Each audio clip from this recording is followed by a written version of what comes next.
वसुंधरा राजे की जब से भाजपा में पहचान बननी शुरू हुई तब से ही उनकी पार्टी के कई लोग उनके खिलाफ खड़े हो गए थे। इन्हीं बगावती नेताओं में से एक नेता थे जिन्होंने अपने गुरु के साथ ये दुश्मनी जमकर निभाई। पर आखिर तक आते आते ये खेल कुछ ऐसा पलटा कि दुश्मनी दोस्ती में बदल गई। आइए जानते हैं पूरी कहानी। साल 2002 वो समय था जब राजस्थान की राजनीति के एक दिग्गज नेता भैरव सिंह शेखावत राज्य छोड़कर केंद्र की ओर प्रस्थान कर चुके थे।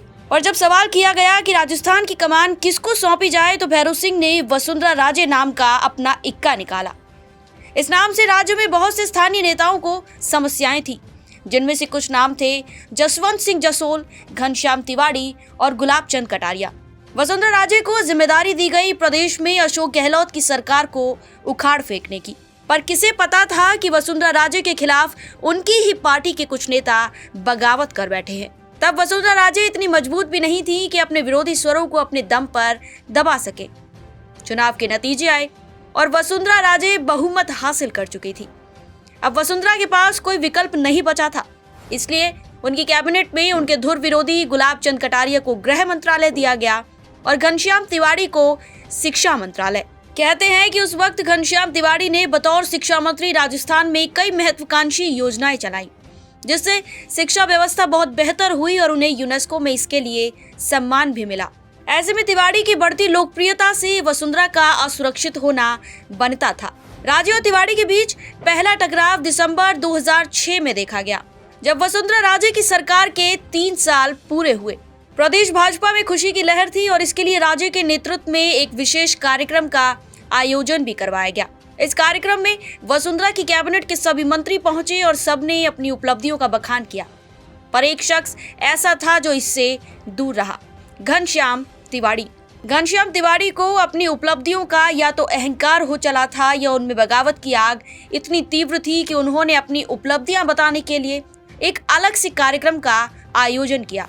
इस कार्यक्रम में उनके गुरु जसवंत सिंह भी मौजूद रहे। वो जसवंत सिंह जो वसुंधरा के प्रतिद्वंदी माने जाते थे। जसवंत सिंह के भाजपा के वरिष्ठ नेताओं के साथ अच्छे संबंध थे, जिसकी वजह से उन्हें अटल बिहारी वाजपेयी के बाद दूसरा स्थान मिला हुआ था।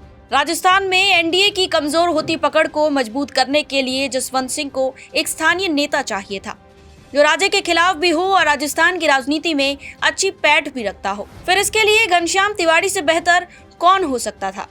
कहा जाता है कि ये जिम्मेदारी घनश्याम तिवाड़ी ने बड़े ही अच्छे से निभाई और वसुंधरा राजे ने जब से ठान लिया था कि अलग कार्यक्रम का बदला तो लिया जाएगा, ये बदला लिया गया। कार्यक्रम के ठीक 11 महीने बाद राजस्थान पुलिस ने जसवंत सिंह और उनके 9 सहयोगियों के खिलाफ एफआईआर दर्ज की और केस था अफीम को लेकर। दरअसल हुआ यूं कि अपने गांव जसोल में जसवंत सिंह ने एक पारिवारिक समारोह का आयोजन किया था।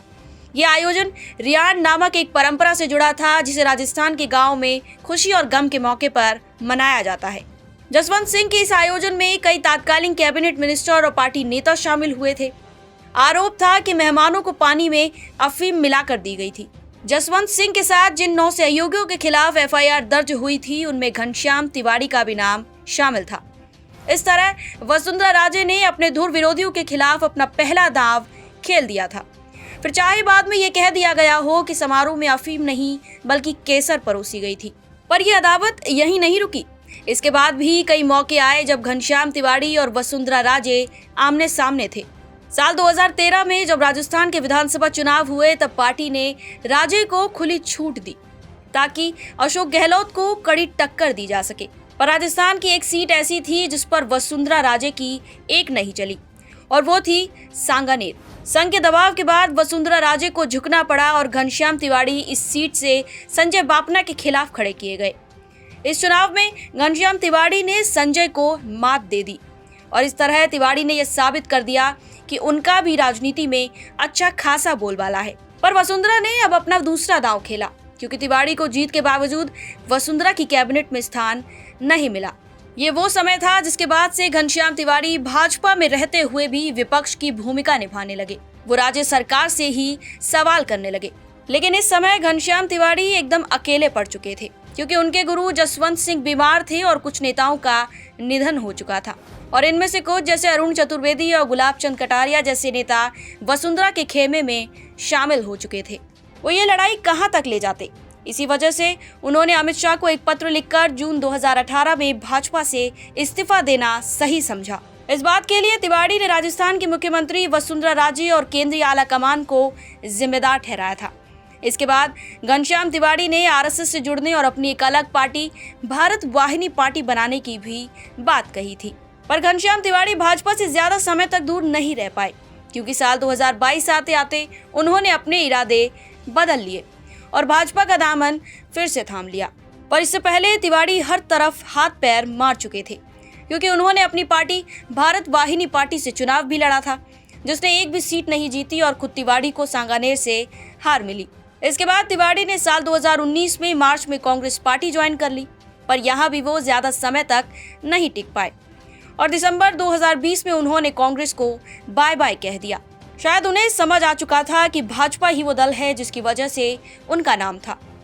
जब उन्हें साल 2022 में भाजपा से राज्यसभा का उम्मीदवार बनाया गया तो उनकी एक तस्वीर खूब वायरल हुई थी, क्योंकि उस तस्वीर में वो वसुंधरा राजे से हाथ मिलाते नजर आए थे। घनश्याम तिवाड़ी दोनों हाथों से वसुंधरा राजे का हाथ पकड़ते हुए दिखाई दे रहे थे। जानकारों ने उस वक्त कहा था कि इन तस्वीरों से ये साफ हो चुका है कि तिवाड़ी की नैया राजे के सहारे ही पार होगी। कोई कह सकता था कि ये वही घनश्याम तिवाड़ी है जिनका वसुंधरा के साथ 36 का आंकड़ा था। पर यह बात एकदम सच है कि राजनीति में लोग दोस्त से दुश्मन और दुश्मन से दोस्त कब बन जाते हैं इसका कोई पता नहीं, और इस तरह राजे और तिवाड़ी के बीच की अदावत खत्म हुई। पर आप क्या सोचते हैं, दोनों के बीच ये राजनीतिक लड़ाई का वाकई में अंत हुआ या इसमें भी राजनीति है? अपनी राय हमें कमेंट सेक्शन में जरूर बताएं। मैं हूं आपके साथ श्वेता चौहान और आप देख रहे थे पॉलिटिकल पंचायत।